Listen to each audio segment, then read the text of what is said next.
Hey guys, so good to see you on this beautiful Sunday. So, remember last week we talked about the plagues of Egypt, yes? So, I just want to remind you of our song. So, we're going to do a little refresher. So, our 10 plagues are the water turned to blood, frogs, lice, flies, and the murrain of the cattle, boils and hail, locusts, thick darkness, death of the firstborn. So today we're going to be talking a lot about the death of the firstborn. This time is called Passover. Now, Pharaoh told Moses after the 9th plague, "Don't you dare come back here. I don't want to see your face. I don't want to ever see you again." And Moses was very calm and just said, "Okay, I don't need you." He didn't say anything. He just said, "Okay." So God came to Moses and told Moses, "I need you to go to a place where all of the Israelites can see you, can hear you, and tell them this. All of the Israelites need to sacrifice a sheep, a lamb. And you need to pick a lamb that is good for your family. So if your family has 2 people, you need just a very small lamb. If your family has 8 people, you need a very big lamb, right? Now, any part of that lamb that you don't eat, you're going to burn it. And you're going to take the blood. Ooh. You're going to take the blood from that lamb and you're going to put it around your door.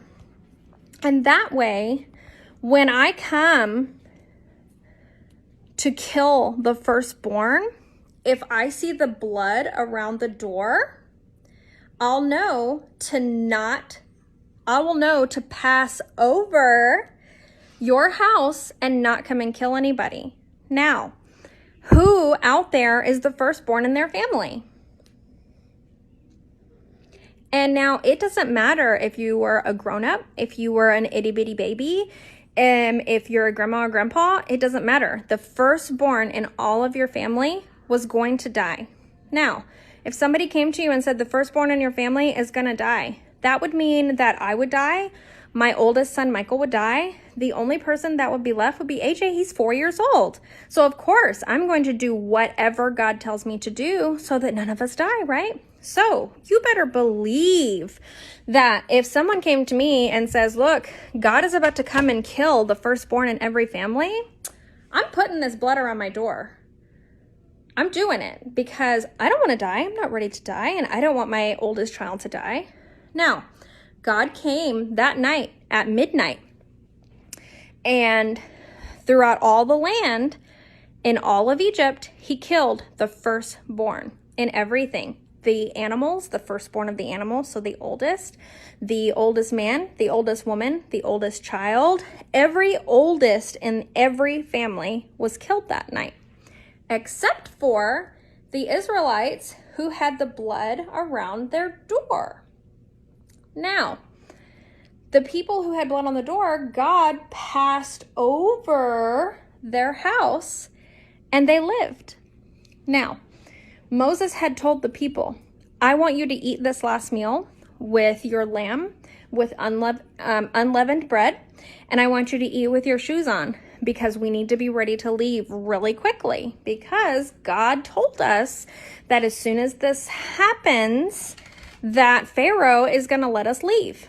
So that is exactly what happened. As soon as Pharaoh saw his firstborn drop dead right in front of his face, he went to Moses and he said, "Get out of my land. Go. Get out of Egypt. I don't want you here. Take all the gold, take animals, take all of your women and children, everybody, and get out of Egypt." So that's exactly what they did. They packed up all of their things, which were already ready because, right, God had told them to, and they left and they started traveling. Now, I want to talk about how many people were traveling. So, who can tell me what this is? It's a football stadium, right? This is actually NRG, so this is where the Texans should be playing football. Now, I don't know if you can see in this picture, but there are a lot of people, right? So, in the NRG Stadium where the Texans play football, it can hold 75,000 people, roughly. Do you know how many football stadiums it would take to get to how many people left Egypt? How many Israelites left Egypt?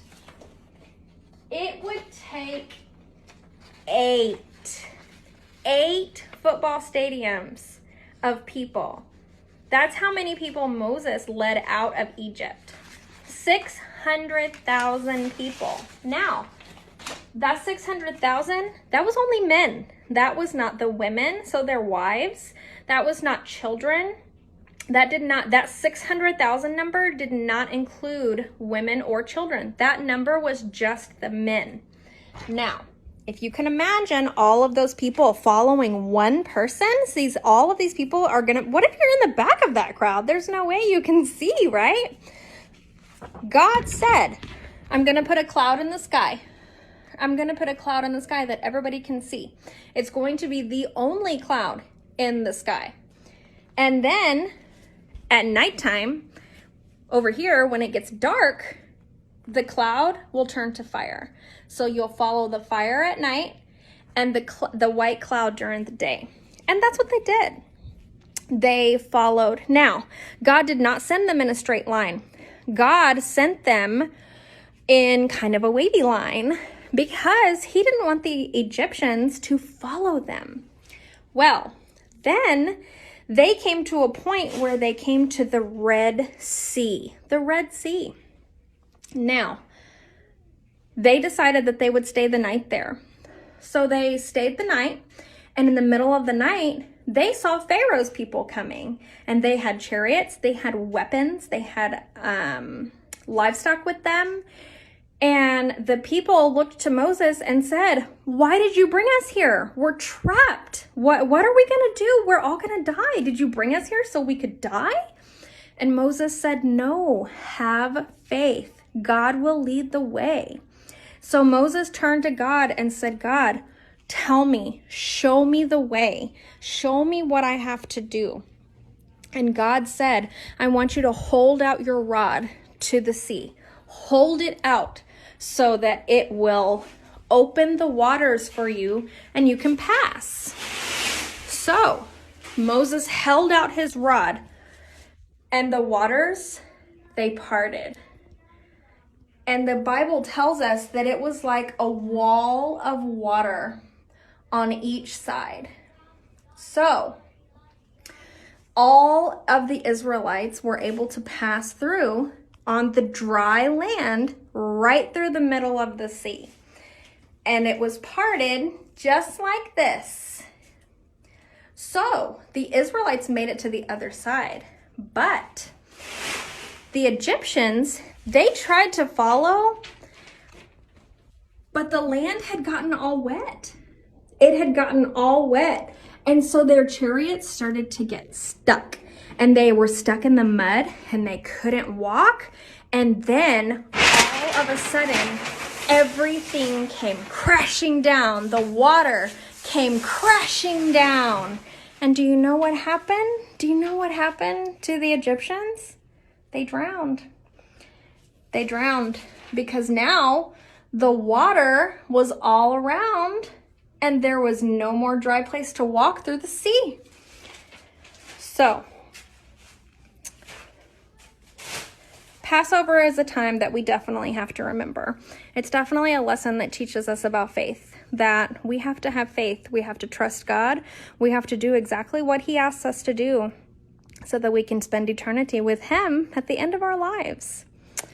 I hope you guys have enjoyed my Moses lessons and tune in next week so we can continue Moses' story.